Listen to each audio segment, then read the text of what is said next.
La première des raisons pour laquelle vous plantez tous vos jobs en entretien, c'est pas tes diplômes. Si vous saviez... Alors en Europe, je sais qu'on se gargarise beaucoup sur les diplômes. C'est-à-dire que les Européens, que j'appelle ça la vieille Europe, il y a encore des employeurs, notamment les grandes entreprises, qui ne regardent que les diplômes. Et c'est là où vous n'avez pas compris que l'avenir, il n'est pas dans les grandes entreprises. La deuxième des raisons, vous êtes... Alors ça, c'est l'inverse. Souvent, vous êtes trop intrusif. Beaucoup de gens sont trop intrusifs. Ils arrivent en conquérant. Bonjour, j'aimerais bien travailler pour vous, hein, ça me ferait plaisir, mais bon, alors, allez où la piscine? Vous avez quoi comme avantage? Troisième des choses pour laquelle vous n'avez pas le job de votre vie, c'est parce que vous n'êtes pas assez engagé. Alors moi, je prendrais bien ce poste. Hein, bon, bah, si je l'ai, tant mieux. Si je l'ai pas, je vous dis la vérité. Et j'en suis même pas à votre diplôme. Vous n'êtes pas assez engagé. Des enfants gâtés, vous n'avez pas faim. Quatrième raison, on voit ça sans arrêt, vous mentez. On a beaucoup de gens qui mentent. J'adore vos clients, je respecte vos valeurs, j'adore votre produit, votre service. C'est vraiment mon truc, je kiffe à fond, ouïe, ouïe, ouïe. Mensonge, mensonge, mensonge. Deuxième jour de travail, oh là là, faut que je me tape encore la vieille au téléphone, ou le vieux, ou le jeune, ou alors, oh, j'aime pas ce produit.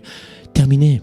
La cinquième raison principale pour laquelle tu ne trouves pas de boulot, c'est parce que tu as eu dans ton passé une sombre attitude et que ça se sait.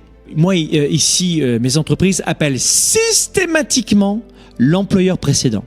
Sixième raison, vous n'avez pas pris soin de faire des recherches sur l'entreprise.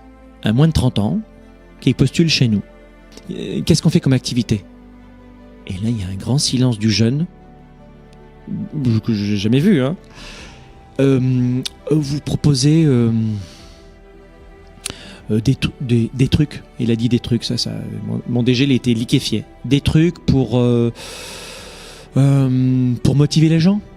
Hein, c'est ça que vous faites, c'est des trucs. 2 secondes. Septième raison pour laquelle tu ne trouves pas le job de ta vie, c'est parce que vous apparaissez comme un chercheur d'or. Tout ce qui vous intéresse, c'est le pognon.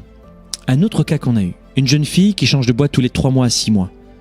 Et elle nous le dit en entretien. Oui, en fait, je suis resté que 3 mois parce qu'il y a une entreprise qui m'a appelé et qui me proposait plus d'argent, alors j'ai changé d'entreprise. 2 secondes, je reviens. Ne cherchez pas un job, cherchez une carrière. Qui je vais devenir avec ce travail? Quel homme, quelle femme je deviens avec ce boulot? 8e, si vous n'avez pas été pris aussi, et ça c'est la réalité de la vie, c'est qu'il y avait quelqu'un de meilleur que vous, et pas meilleur dans les compétences. C'est qu'il y a quelqu'un qui avait une meilleure attitude, une meilleure énergie.